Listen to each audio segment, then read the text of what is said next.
Bismillahirrahmanirrahim. Assalamu alaikum, dear viewers, listeners, and students. Welcome to Anam Language Academy. This is Nadia Malik with today's lecture. And this lecture is lecture number 7. And in today's lecture, we are going to discuss present perfect tense. Yes, dear students, which tense we are going to discuss? Present perfect tense. And keep in mind, in today's lecture, we will discuss just affirmative sentences of present perfect tense. Affirmative means positive sentences. मुस्बत फिक्रे जो है हमने just discuss करने हैं. First, we see how we will recognize that this is present perfect tense. तो हम इसकी पहचान कैसे करेंगे उर्दू में कि ये हमारा present perfect tense है. At the end of the sentence, the words would be, किस तरह के अल्फाज होंगे फ़िक्रे के आखिर पर? चुका है, चुके हैं, चुकी है, लिया है, दिया है, किया है जैसे अल्फाज आते हैं. फिर से बता रही हूँ, फ़िक्रे के आखिर पर कैसे अल्फाज होंगे? चुका है, चुके हैं, चुकी है, लिया है, दिया है, किया है जैसे अल्फाज आते हैं. तो जिन सेंटेंस के एंड पे आपको इस तरह के अल्फाज नज़र आएँ तो it means this is present perfect tense and you will have to follow the rules according to present perfect tense. तो उसमें आपको वही रूल फॉलो करने होंगे जो कि प्रेजेंट टेंस में, प्रेजेंट परफेक्ट टेंस में यूज़ होते हैं. यहाँ पे कुछ एग्जांपल्स हैं हमारी प्रेजेंट परफेक्ट टेंस की उर्दू में, इनको देख लेते हैं. पहली हमारे पास जो एग्ज़ाम्पल है वो है मैंने खाना खा लिया है. तो इसके एंड पे क्या है? लिया है. धोबी ने कपड़े धो लिए हैं.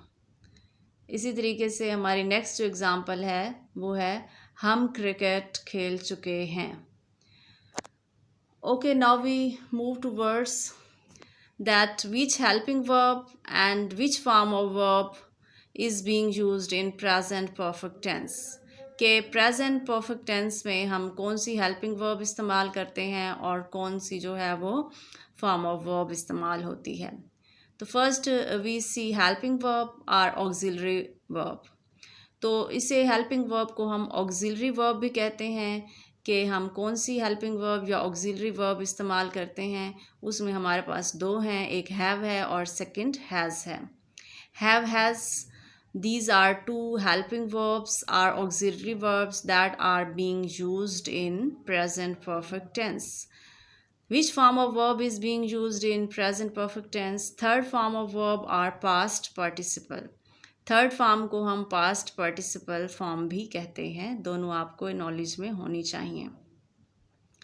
Now we see that where we have to use has and where we have to use have. कि कहाँ हम हैव इस्तेमाल करते हैं और कहाँ हम हैज़ इस्तेमाल करते हैं. सब्जेक्ट्स, कौन कौन से सब्जेक्ट्स हैं? Just like he, she, it and singular. With them we use has. कि जितने भी हमारे पास सब्जेक्ट्स हैं, कोई नाउन है जैसे हमारे पास या प्रोनाउन है या सिंगुलर कोई भी पर्सन है, तो उसके साथ हम क्या इस्तेमाल करते हैं? हैज़ इस्तेमाल करते हैं, जैसे कि ही, शी, इट. इसी तरीके से सब्जेक्ट्स हमारे पास कुछ और हैं, just like I, we, they, you and plural. इनके साथ हम हैव इस्तेमाल करते हैं. आई भी सिंगुलर है और यू भी सिंगुलर है, लेकिन फिर भी according to the rule we use have with them. Again I am telling you कि हम हैज़ कहाँ इस्तेमाल करते हैं? ही, शी, इट और सिंगुलर के साथ हम हैज़ इस्तेमाल करते हैं, जबकि आई, वी, दे, यू और जमा के साथ हम हैव इस्तेमाल करते हैं. अब हम इसका थोड़ा सा स्ट्रक्चर देख लेते हैं कि what would be the structure of present perfect affirmative sentences और पॉजिटिव सेंटेंसेस. कि इसके जो मुस्बत फ़िक्रे होंगे उसका क्या स्ट्रक्चर होगा. First we use subject, then we use auxiliary or helping verb, and then we use third form of verb. Just like you can see there are few examples regarding this rule. इस rule के according हमारे पास काफ़ी सारे examples हैं. First example हमारे पास क्या है कि I have finished the report. I जो है वो इसमें क्या है, आपका सब्जेक्ट है और रूल के अकॉर्डिंग हमने इसके साथ हैव इस्तेमाल किया है। और फिनिश जो है वो थर्ड फॉर्म ऑफ वर्ब है और द रिपोर्ट जो है ये आपका ऑब्जेक्ट है। ज़रूरी नहीं है कि हर सेंटेंस में हमारे पास ऑब्जेक्ट मौजूद होता है, कुछ हमारे पास सेंटेंसेस जो है वो विदाउट ऑब्जेक्ट के भी होते हैं, तो कुछ ऑब्जेक्ट के साथ होते हैं। इसी तरीके से नेक्स्ट हमारे पास सेंटेंस है we have opened all of the windows. We आपका सब्जेक्ट है और इसके साथ हमने हैव इस्तेमाल किया है क्योंकि रूल के अकॉर्डिंग हमने क्या इस्तेमाल करना है, यहाँ पे हैव इस्तेमाल करना है। नेक्स्ट हमारे पास एग्जाम्पल है she has lived in Germany for 10 years। इसमें क्या है, शी जो है वो आपका सब्जेक्ट है और उसके साथ हमने हैज़ इस्तेमाल किया है। लिव्ड जो है वो लिव की थर्ड फॉर्म है, पार्टिसिपल फॉर्म है। नेक्स्ट एग्जाम्पल है she has called his mother twice day. इसमें क्या है कि ही के साथ रूल के अकॉर्डिंग हमने हैज़ इस्तेमाल किया है। कॉल्ड जो है वो कॉल की थर्ड फॉर्म है। नेक्स्ट हमारे पास है I have been very busy this week. We have done our homework. तो इस एग्ज़ाम्पल को फ़िलहाल आप इग्नोर करें हैव बीन वाली, चूँकि अभी मैंने आपको इसका रूल नहीं बताया है। आप जस्ट फोकस करेंगे हैव और हैज़ के साथ जहाँ थर्ड फॉर्म यूज़ हो रही है। बीन वाले अभी फ़िक्रे आप लोगों ने इग्नोर करने हैं। हमारे पास नेक्स्ट एग्ज़ाम्पल है कि we have done our homework. तो वी आपका सब्जेक्ट है, हैव यूज़ होना है और डन जो है वो डू की थर्ड फॉर्म है। इसी तरीके से नेक्स्ट एग्जांपल है she has spoken to a large audience many times. She के साथ हमने हैज़ इस्तेमाल किया है according to the rule. Spoken जो है स्पीक की थर्ड फॉर्म है। इसी तरीके से Rob Woodward has taught English since 1997। तो इसमें हमने क्या देखा है कि रॉब वुडवार्ड जो है वो नाउन है, नाम है, इसलिए हमने इसके साथ हैज़ इस्तेमाल किया है। टॉट जो है टीच की थर्ड फॉर्म है। तो नेक्स्ट एग्जांपल जो हम डिस्कस करने जा रहे हैं वो उर्दू के साथ हैं ताकि आपको बेहतर तरीके से समझ आ सकें। फर्स्ट सेंटेंस हमारे पास है तुम उसकी मदद कर चुके हो। अब तुम के लिए जो हमने इस्तेमाल करना है वर्ड इंग्लिश में वो है यू।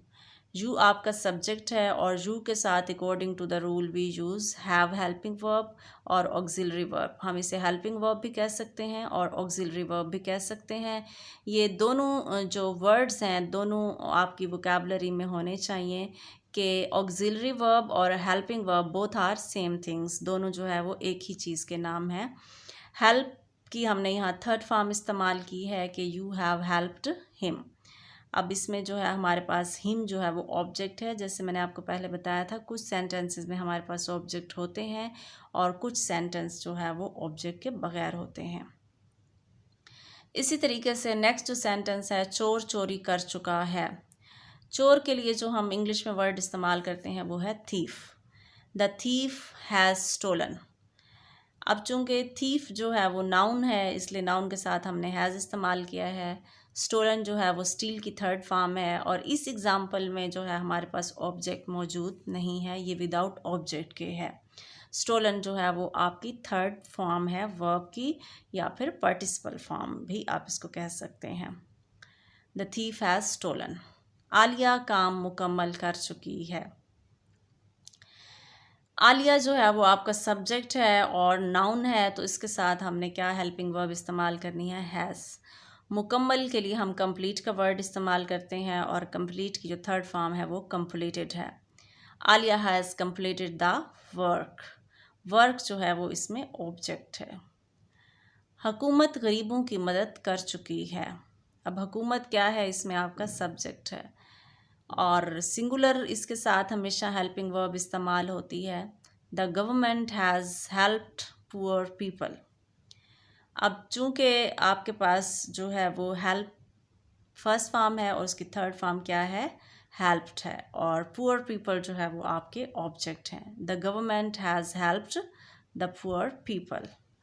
नेक्स्ट एग्जाम्पल की तरफ बढ़ते हैं। नेक्स्ट एग्जाम्पल हमारे पास है, ये भी उर्दू के साथ ही है, फॉर योर बेटर अंडरस्टैंडिंग, कि ताकि आपको बेहतर तरीके से समझ आ सके। उस्ताद 8 बजे से पढ़ा रहा है। इसमें जो है वो आपके पास क्या है, कंटिन्यूअस टेंस है, प्रेजेंट परफेक्ट कंटिन्यूअस टेंस है। और इसमें क्या है हमारे पास sentence, the teacher has been teaching since 8 o'clock। Aslam दोपहर से पतंग उड़ा रहा है। Aslam has been flying the kite since noon. Next है कि लड़की 7 बजे से हार बना रही है। Girl has been making garland since 7 o'clock। Next हमारे पास जो है वो परफेक्ट टेंस की सिंपल पॉजिटिव सेंटेंसेस की एग्जांपल्स हैं। प्रीवियस जो है वो कंटिन्यूअस टेंस की थी, उसमें हमने बीन यूज़ किया है, लेकिन फ़िलहाल के लिए आपने कंटिन्यूअस को इग्नोर करना है, चूँकि इसके लिए मैं आपको सेपरेट लेक्चर में समझाऊंगी कि हमने हैव बीन और हैज़ बीन कहाँ इस्तेमाल करना है, सिंस और फॉर हमने कहाँ इस्तेमाल करना है। अभी आप जो है वो जस्ट प्रेजेंट परफेक्ट टेंस के अफर्मेटिव सेंटेंसेस कर रहे हैं। कंटिन्यूअस टेंस के लिए हम सेपरेट लेक्चर कंडक्ट करेंगे। नेक्स्ट हमारे पास है कि we have worn new cloth. I have gone to the classroom. We have watched a new horror movie. I have learn the French language.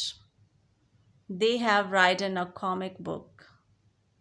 I have understood all the questions. Next हमारे पास है कि my mom has cooked food. They have gone home. She has drunk water. He has eaten food at my restaurant. They have gone to Canada.